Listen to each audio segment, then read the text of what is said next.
नमस्कार दोस्तों, आज मैं आपको अधिक मास स्नान और जोड़ा जिमाने की कहानी सुनाने जा रही हूँ। प्रेम से बोले पुरुषोत्तम मास की जय हो। एक समय की बात है, एक गांव में सास बहू रहती थीं। एक दिन सास ने कहा, बहू अधिक मास आ रहा है तो मैं रोज सुबह अधिक मास नहाऊंगी। तो बहू ने कहा, माँ जी यह अधिक मास स्नान क्या होता है? तो सास ने कहा, जिस महीने में संक्रांति नहीं होती, यानी कि सूर्य का एक राशि में दूसरे राशि में जाना नहीं होता, उसे पुरुषोत्तम मास या अधिक मास कहते हैं।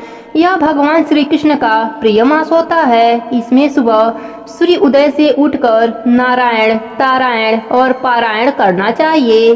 तब बहू बोली, माँ जी यह नारायण, तारायण और पारायण क्या होता है? तो सास बोली, सुबह सूर्य उदय से पहले नदी या तालाब में नहाओ, उसके बाद सूर्य नारायण को जल चढ़ाओ। नारायण साथ ही ध्रुव तारे का भी दर्शन करो, जिससे कि तारायण भी हो जाता है। तब बहू बोली, माँ जी यह पारायण क्या होता है? तब सास बोली, पारायण मतलब भगवान का पूजा करके रामायण पाठ, भागवत पाठ और राई दामोदर की कथा सुन लो, इसे ही पारायण कहा जाता है। तब बहू ने कहा, माँ जी अधिक मास स्नान का इतना फल है तो मैं भी इस बार अधिक मास स्नान करूंगी।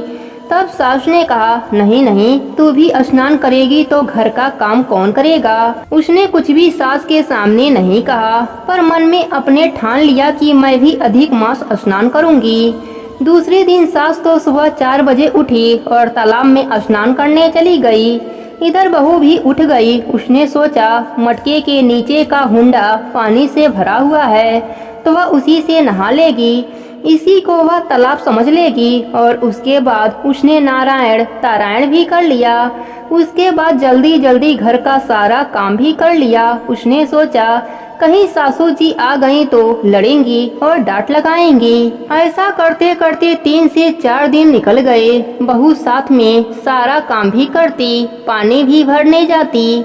एक दिन कुएं से पानी लेने गई तो उसका मटका उठ ही नहीं रहा था। उसने सोचा, रोज तो उठा लेती हूँ, आज क्यों नहीं उठा पा रही हूँ? यह कहते हुए बहू सोच में पड़ गई। तभी एक नौजवान लड़का दिखाई देता है तो बहू कहती है, भाई मेरा घड़ा उठा देना, पता नहीं क्यों आज उठ नहीं रहा है। तो वह लड़का घड़ा उठा देता है। अब तो रोज का नियम हो गया, बहू से घड़ा उठे ही नहीं और बहू रोज उस लड़के को बुलाती और वही लड़का आकर घड़ा उठाता और कहता, सास नहाए उंडे और बहू नहाए कुंडे, ऐसा बोलकर चला जाता। एक दिन बहू ने उससे पूछा कि भाई तू ऐसा क्यों बोलता है कि सास नहाए उंडे और बहू नहाए कुंडे? तब उस लड़के ने बोला, तुम नहाती हो ना कुंडे में? तो बहू ने कहा, पर तुम्हें कैसे पता? उसने कहा, हमें सब पता है। तो बहू ने सोचा, शायद मैंने ही कहीं बड़बड़ाया होगा तो इसने सुन लिया होगा।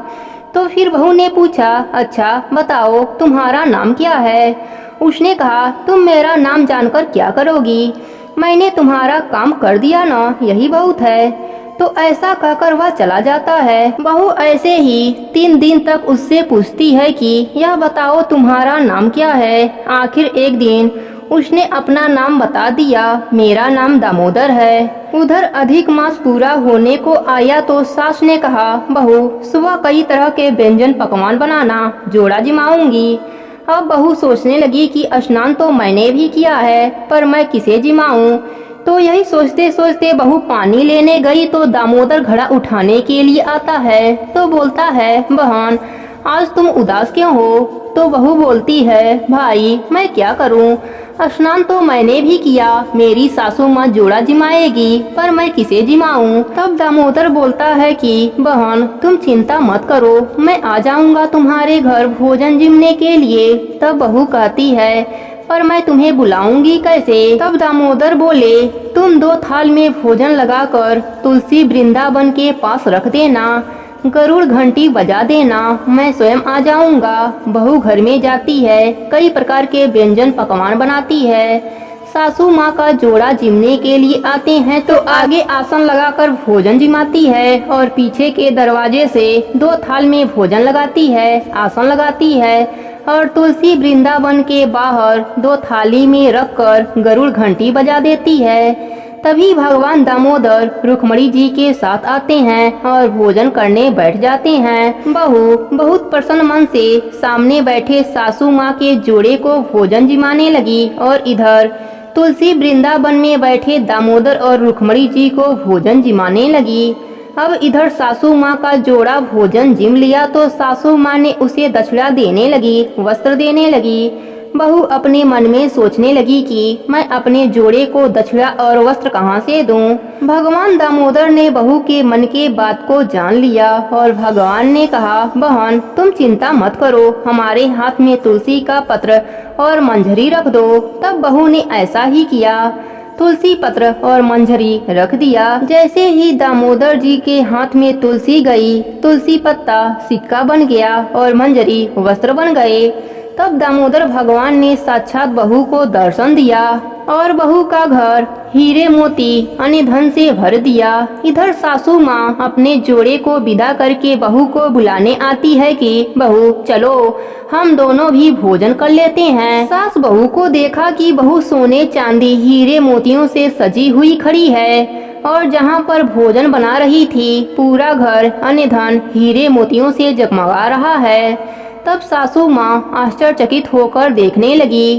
तब बहू ने अपने सासू माँ को सारी बातें बताई। सासू माँ ने कहा, बहू तू बड़ी भाग्यशाली है, तुम्हारे यहाँ साक्षात दामोदर जी रुक्मणी जी भोजन करने आए।